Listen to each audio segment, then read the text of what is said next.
ROCKSTEADY at King of the Pit TV.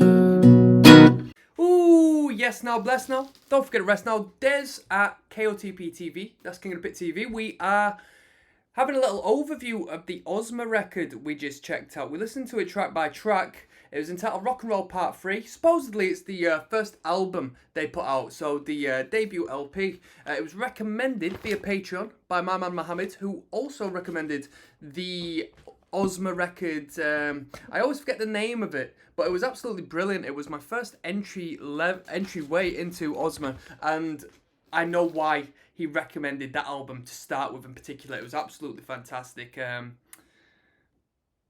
Something in regards to the borderline, wasn't it? So, this was Rock and Roll Part 3. First and foremost, I'm going to be critical. I did not think, and respectfully, I'm actually going to get the title of the other one up, just so I can,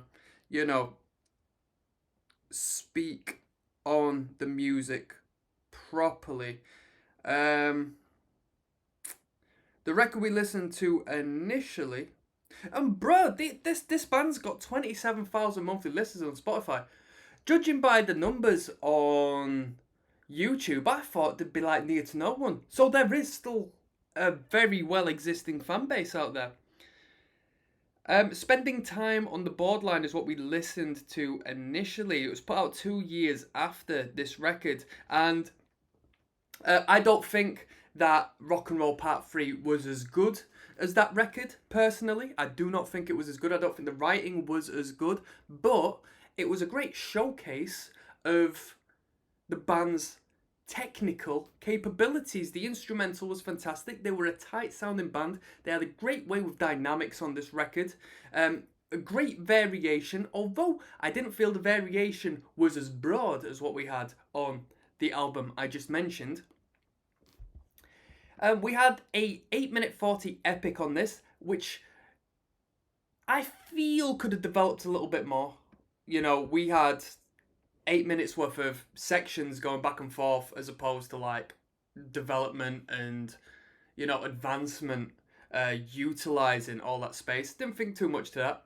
But let's go back to the positives. The band has an incredible way with melody. They've got an incredible way with keyboards. The keyboards, like part of the Ozma sound.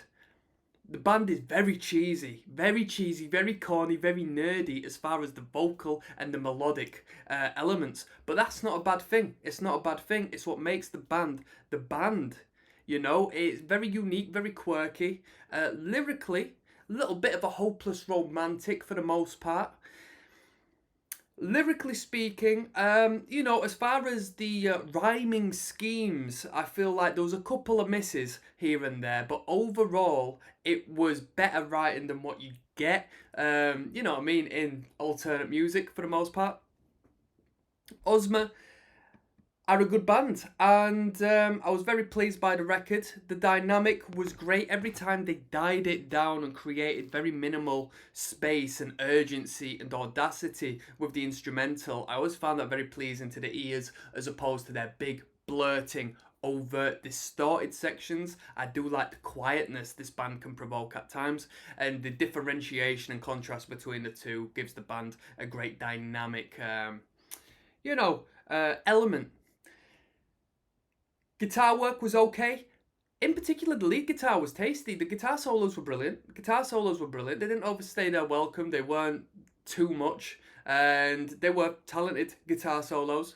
The drummer, I think it takes someone to be really spectacular on that kit, or the producer to really, really dial in and engineer them drums right for me to pick out the drums in particular and highlight them for this band. Nothing too special.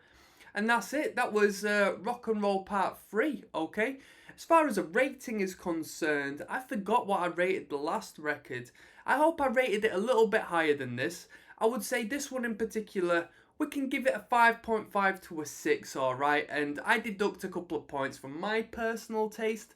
There hasn't been anything that has really struck me on this record, aside from one track, let me just say, the track Rocks, the melodic gang vocal melody was absolutely pristine, fantastic. That to me has got replay value because that aligns with my frequency. I love the energy of that song. I love how brief it is, and the melodic content really, really, really is pleasing to me. I enjoyed that a lot.